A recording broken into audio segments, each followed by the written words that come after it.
من لا نبي بعده.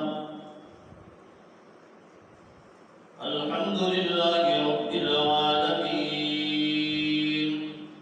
والصلاة والسلام على سيد المرسلين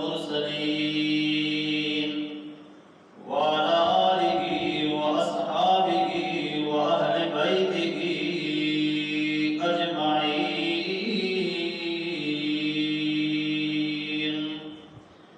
أما بعد فأعوذ بالله من الشيطان الرجيم. بسم الله الرحمن الرحيم.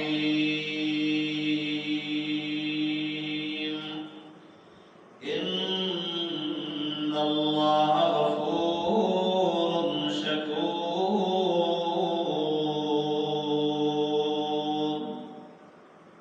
وعن أبي هريرة قال قال رسول الله صلى الله عليه وسلم: إذا أحسن أحدكم إسلامه فكل حسنة يعملها تكتب له بعشر أمثالها إلى 700 ضعف، وكل سيئة يعملها تكتب بمثلها حتى لقي الله. سبحان ربك رب العزة عما يصفون، وسلام على المرسلين، والحمد لله رب العالمين.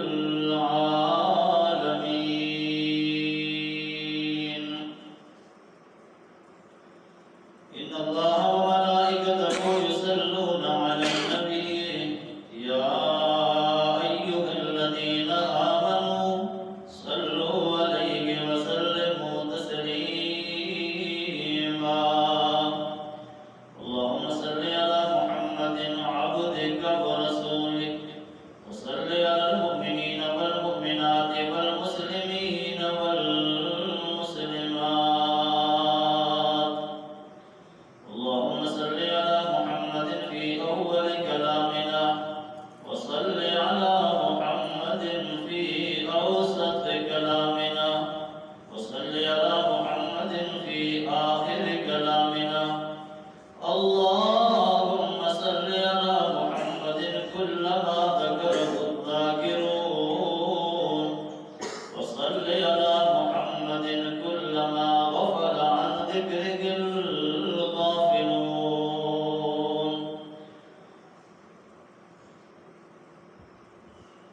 اللہ تبارک و تعالیٰ کا فضل و انعام ہوا جس اللہ کی ذات نے ہمیں زندگی میں یہ بابرکت موقع گھڑی اور وقت دیا۔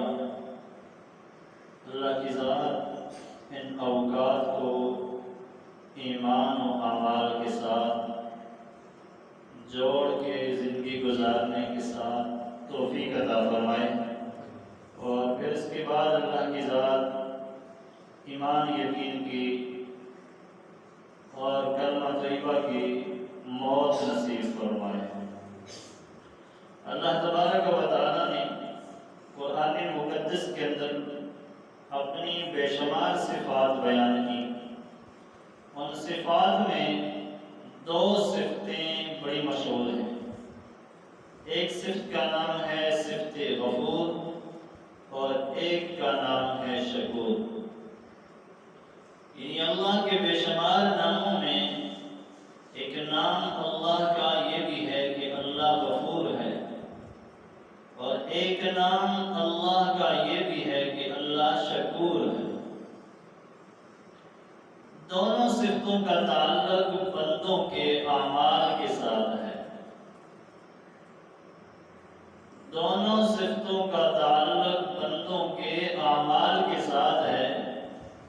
صفت غفور یعنی بندوں کے گناہ گناہوں کو معاف کرنے والی ذات اللہ کی ہے، اور صفت شکور بندوں کے تھوڑے سے نیک عمل پر بھی بڑا اجر دینے والی ذات اللہ کی ہے۔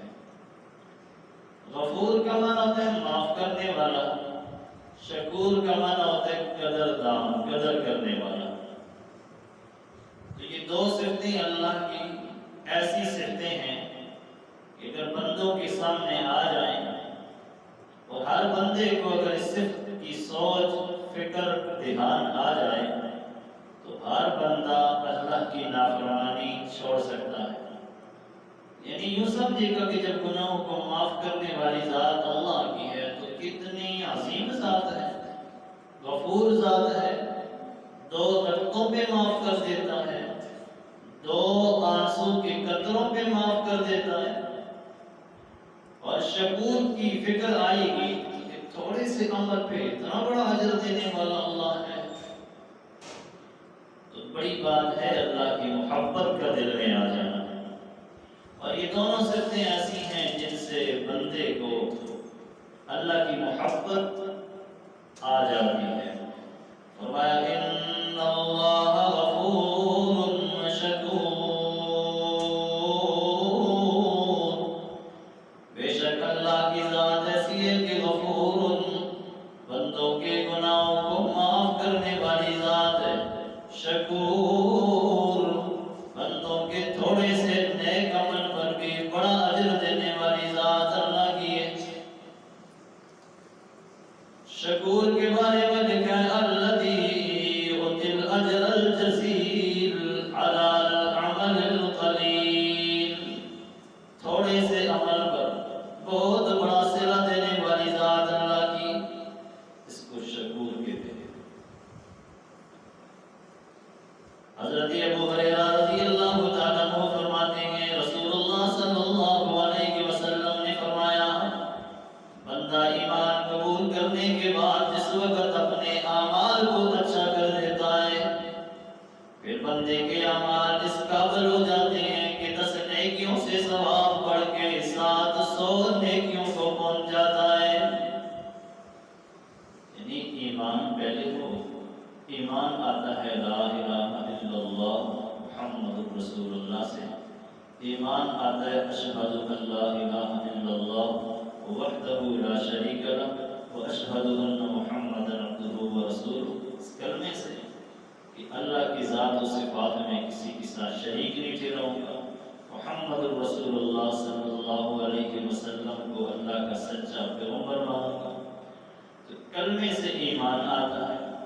ایمان اندر کی چیز ہے، نظر آنے والی چیز نہیں ہے۔ تو اس لیے اس ایمان کے ساتھ ساتھ جب بندہ اپنے اعمال کو اچھا کرتا ہے، احسن احدکم اسلامہ اعمالہ، اپنے اعمال کو اچھا کر دیتا ہے تو فرمایا کل حسنۃ یعملھا تکتب لہ بعشر امثالھا الی 700 ضعف، پھر 10 نیکیوں سے ابتدا ہے اور آگے علاوہ نہایت تک بڑا ثواب اللہ دیتا ہے۔ اور برا عمل جب کرتا ہے تو اس برائی پہ زیادہ گناہ نہیں، زیادہ سزا نہیں، جتنا برا عمل ہے اتنی ہی اس کے برابر سزا بھی ہے، یہاں تک کہ بندہ زندگی گزار دیتا ہے۔ اب مسئلہ تو معلوم ہو گیا کہ ایمان کے بعد بندے کو چاہیے بندہ اپنے اعمال اچھے کرے، اور بندہ اعمال اچھے کرے گا تو ثواب بھی بڑھا لے گا۔ اب اعمال اچھے کیسے ہوتے ہیں؟ نبی کریم صلی اللہ علیہ وسلم کے بتائے ہوئے اعمال جب ان کو ہم اپنے عمل بنائیں گے تو یہ کس طرح اچھے عمل ہوں گے؟ تو اس کے لیے 3 چیزیں ضروری ہیں۔ پہلی چیز ہے خالص اللہ کی رضا، دوسری چیز ہے اتباع سنت پیغمبر کے طریقے پہ، اور تیسری چیز ہے اس پہ ہمیشگی کرنا۔